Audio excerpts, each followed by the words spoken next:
Bienvenue sur Laconique, une chaîne où l'on parle de photos de rue, de photographie documentaire, de photoreportages du quotidien, de poésie photographique.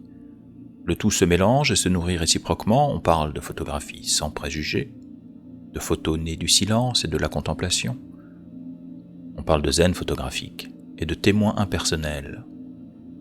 Si cela vous met l'eau à la bouche, vous êtes chez vous sur Laconique. Une photographie vaut 1000 mots, mais la vie est faite de contradictions, à dépasser.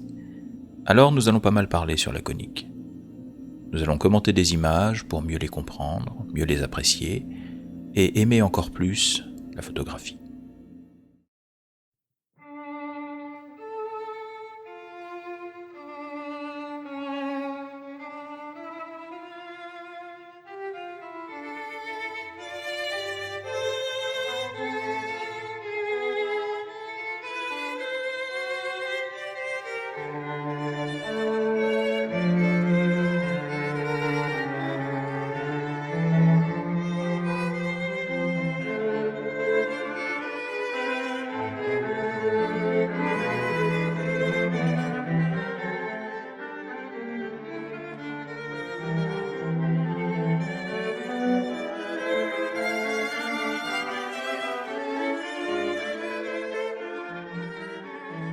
La photographie de rue est une approche au croisement de la photographie documentaire, sociale et du photojournalisme.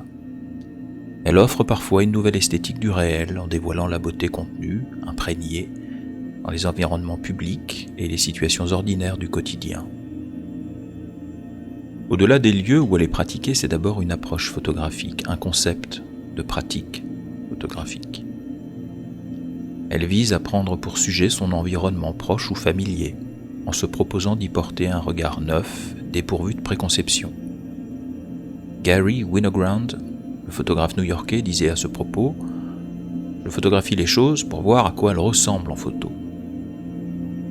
Cette déclaration, qui paraît enfantine, résume bien l'approche sans préjugés de cette pratique, qui suppose en effet une curiosité de néophyte. L'un des aspects évidents de cette approche est la sérendipité des sujets qu'elle offre aux photographes. C'est la magie particulière de cet art, de ne révéler son sujet qu'au hasard des circonstances et de la réunion de conditions inattendues et brèves, passage de tel individu ou groupe, surgissement d'une action dans le courant de vie d'un espace public, situation sociale insolite ou inattendue, tableau spontané et palette révélés par une lumière particulière et éphémère. Le passage en revue des images une fois rentré chez soi procure le plaisir de la découverte et l'opportunité de prendre le temps de scruter le réel dans ses petits détails, enregistrés par l'appareil. Surtout en début de pratique, c'est un véritable choc qui frappe le photographe par la révélation de la distance entre réalité socialement correcte, intégrée, dans le psychisme, par conditionnement médiatique et publicitaire, et en revanche, ou par contraste, révélation d'une réalité réelle, tout autre, bien plus variée, étrange, voire bizarre. Parfois belle et poétique, parfois sinistre. La photographie révèle que nous consommons du prêt-à-penser à longueur de jour, par l'entremise d'images fantasmées sur Internet et les médias sociaux, et des publicités à la signification visuelle calibrée et bien pensante. En un mot, elle nous révèle que notre rapport à la réalité, largement nourri par les images, est complètement biaisé.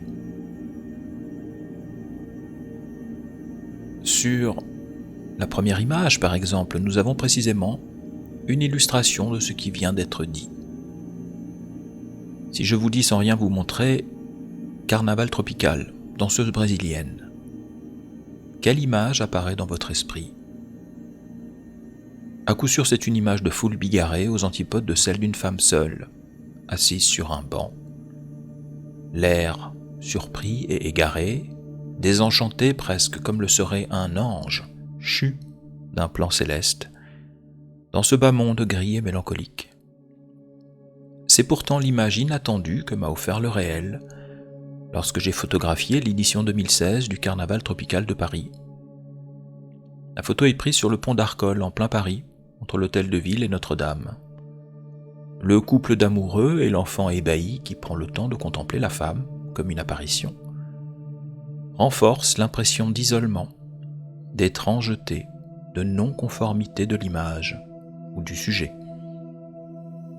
Non conforme à quoi, sinon à la bien-pensance limitante qui veut que toute danseuse brésilienne en costume soit l'expression de l'ivresse de la danse, de la sensualité et de la communion avec ses semblables.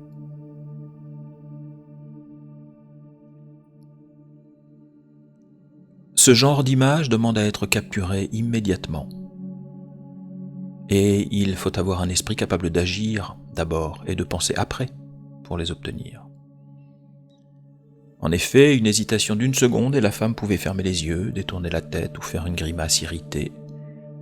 Par conséquent, elle n'est pas techniquement parfaite, elle est nette, sans plus. Pourtant, j'en suis content, car elle a également la qualité de n'être pas surencombrée. Hormis l'homme qui se tient derrière la danseuse et qu'heureusement on ne voit pas trop, l'image est plutôt dégagée et minimale, ce qui la rend plus percutante et lisible. C'est un des défis spécifiques à la photo de rue que d'obtenir des clichés qui ne soient pas surchargés de mobilier urbain laid et de personnes qui ne prennent pas part au sujet ou à l'action.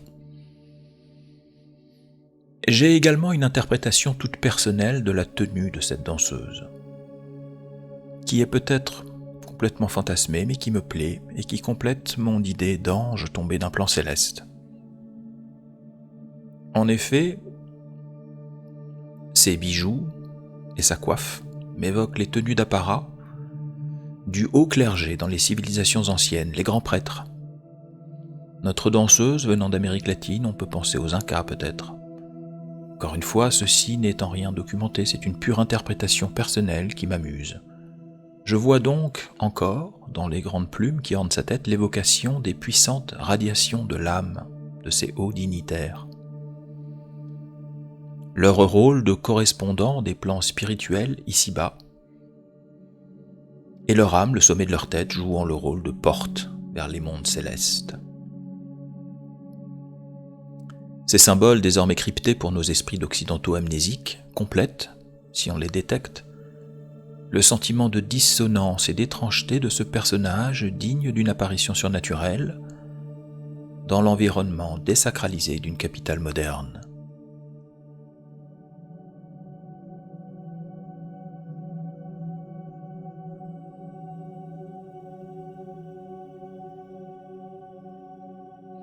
Enfin, on peut se demander qu'est-ce qui aurait pu rendre cette photo meilleure, mis à part un plus haut degré de netteté. Comme c'est souvent le cas en photo de rue, on aimerait avoir un meilleur contexte, plus signifiant, idéalement un second plan et un arrière-plan qui amènent des détails discrets permettant de compléter et de faciliter la lecture de l'image. Ici, par exemple, on aimerait mieux voir le contexte de la Seine et les immeubles du quai de Bourbon, sur l'île Saint-Louis, qui est l'arrière-plan naturel de cette scène. L'idéal est de pouvoir situer la scène à partir des éléments mêmes de l'image, ou au moins d'avoir des éléments qui permettent des conjectures.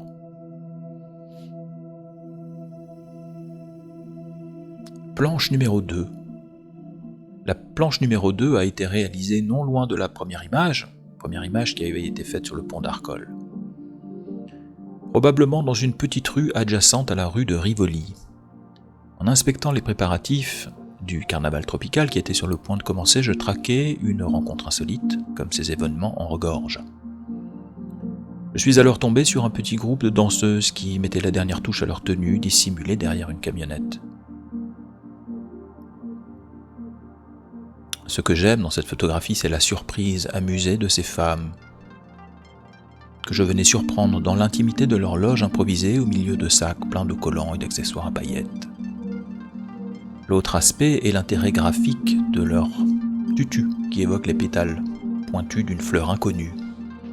Le contraste de cet élément graphique, étincelant, répété et plutôt inattendu sur une silhouette humaine, confère une palette dynamique complète à l'image, du gris charbon des ombres jusqu'au blanc immaculé des tutus. Dès lors, on a le sentiment d'une image complète à laquelle rien ne manque en termes de dynamisme, au moins. On peut noter aussi que la lumière naturelle est bonne, Douce et diffuse, elle débouche bien les ombres, mais elle n'a pas de direction déterminable et par conséquent, elle est à peine repérable. Le ciel était plutôt couvert, et heureusement. Cela vaut la peine d'être noté car en été, en pleine journée, les rayons du soleil direct peuvent dessiner des ombres dures sous les yeux et le nez qui déforment complètement les traits des visages.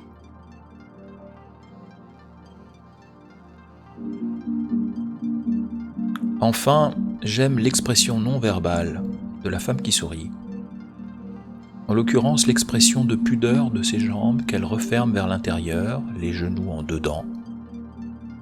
Pudeur dans le langage des jambes, mais sourire radieux et regard franc. Là encore, nous sommes aux antipodes du cliché qui surgit dans notre esprit lorsqu'on évoque un carnaval brésilien, où des danseurs et des danseuses extravertis affichent des poses fières et suggestives. Mais ce n'était pas l'heure, ce n'était pas encore l'heure de l'exhibition et de la parade. Et ce sont de souriantes et sages danseuses, dans leurs petits souliers, que j'ai rencontrées derrière une camionnette. Une dernière chose à ajouter, et c'est un point technique. Remarquez que les cadrages ont été faits volontairement inclinés. Je suis content d'y avoir pensé car cette technique du cadrage incliné, selon un angle d'environ 15 degrés, souvent utilisée par Winogrand, renforce de manière intéressante le dynamisme des photos de rue en créant des lignes obliques. Nous en reparlerons dans un autre épisode. Planche numéro 3. À quoi pense-t-on quand on a 12 ans et que l'on suit ses parents dans une de ces capitales mythiques loin de chez soi pour découvrir l'altérité du monde? À son chez-soi peut-être, justement, à ses amis, à son ami spécial qu'on n'a pas encore rencontré. J'ai repéré ce garçon à environ 5 mètres alors que je marchais sur l'avenue de l'Opéra, dans le 1er arrondissement de Paris. Je me suis arrêté net car il ne m'avait pas remarqué et à coup sûr il allait lever les yeux si je faisais un pas de plus. Et cette expression serait perdue, cette moue boudeuse serait perdue. J'ai dégainé mon appareil et j'ai shooté immédiatement, sans réfléchir. J'ai fait cela tellement vite que je crois que personne n'a rien vu sur le boulevard fréquenté. La lumière est belle, douce mais directionnelle, on voit bien qu'elle vient de la droite. Son regard est perdu, vraiment ailleurs. Je crois qu'à ce moment précis, le jeune homme n'était pas à Paris, mais bien en train de voyager ailleurs. J'aime bien adjoindre une seconde photo à celle du garçon, histoire de ne pas le laisser dans sa solitude mélancolique. Je propose une conjecture pour l'objet de sa rêverie, peut-être pense-t-il aux jeunes filles. Il en a l'âge. Et justement, non loin de là, sous les arcades de la rue de Rivoli, j'ai attrapé au vol une double paire de jambes éclairées par un rayon de soleil, alors qu'elle semblait avoir une vie propre.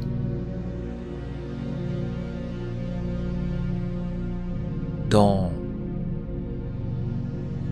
ce montage de photos, elle rappelle les jambes du garçon, elle en jupe plissée, lui en short avec un ourlet.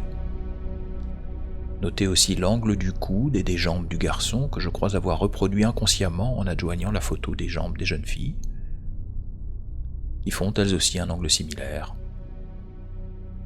Les triangles et les angles de bras sont importants en photographie de portrait particulièrement.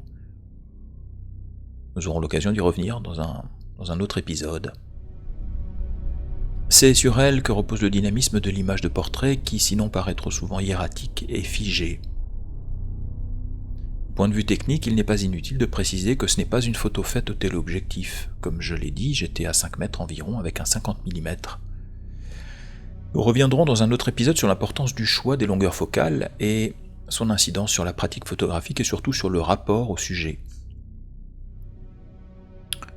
On peut ajouter qu'en général, réaliser une petite série devrait être un de nos objectifs car la première photo est rarement la bonne et la série produit ce travail d'approche vers la photo intéressante. Mais ici, je crois que m'en tenir à cette seule prise était suffisant, ne serait-ce que par respect pour l'état d'âme du garçon, dont la sensibilité particulière transparaît sur cet instantané. Pour conclure ce premier épisode de Laconique, consacré à la photographie de rue et à la sérendipité du sujet, je voudrais citer Henri Cartier-Bresson, qui avait une formule qui me semble parfaite. Photographier, c'est mettre dans la même ligne de mire la tête, les yeux et le cœur. À la prochaine. Ciao.